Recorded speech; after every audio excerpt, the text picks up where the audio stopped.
L'Algérie qui s'est habituée à la faiblesse des dirigeants français, au premier rang desquels M. Macron, a rappelé son ambassadeur et refuse désormais le survol de nos avions engagés au Mali dans la lutte, je le rappelle, contre l'islamisme.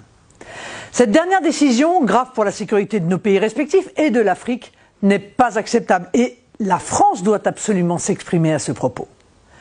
Face à un pouvoir algérien qui croit que la France est un débiteur éternel, un partenaire que l'on peut tancer à longueur de temps, notre pays doit tenir un langage très clair et très ferme.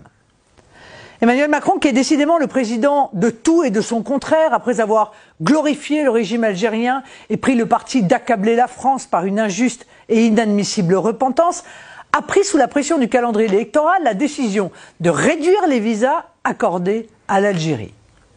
Cette mesure n'avait que trop tardé et elle est bien insuffisante quand on connaît l'ampleur de l'immigration algérienne et les problèmes graves de communautarisme qu'elle entraîne chez nous.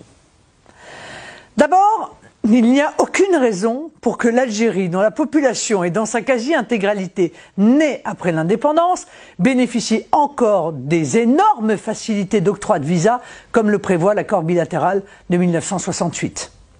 Il y a d'autant moins de raisons d'admettre ces octrois que de son côté, l'Algérie refuse d'accepter le rapatriement de ses ressortissants illégaux, délinquants ou simplement reconduits à la frontière au titre d'une OQTF, une obligation de quitter le territoire français.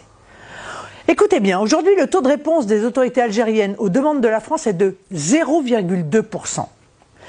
Les accords permettant les facilités de visa doivent donc être abrogés. Les visas avec l'Algérie ne doivent plus être accordés tant que l'Algérie ne rapatrie pas chez elle ses ressortissants indésirables chez nous. C'est à la France de définir qui rentre chez elle et qui doit en sortir. Si ces arguments ne devaient pas suffire, je propose que la France remette en cause les autorisations de transfert d'argent que les ressortissants algériens envoient chaque année, 1,5 milliard tout de même, vers l'Algérie et qui ne participent donc pas à l'économie française. Élue présidente de la République, croyez-moi, chers compatriotes français, je saurai faire respecter la France et ses intérêts, tant à l'extérieur qu'à l'intérieur.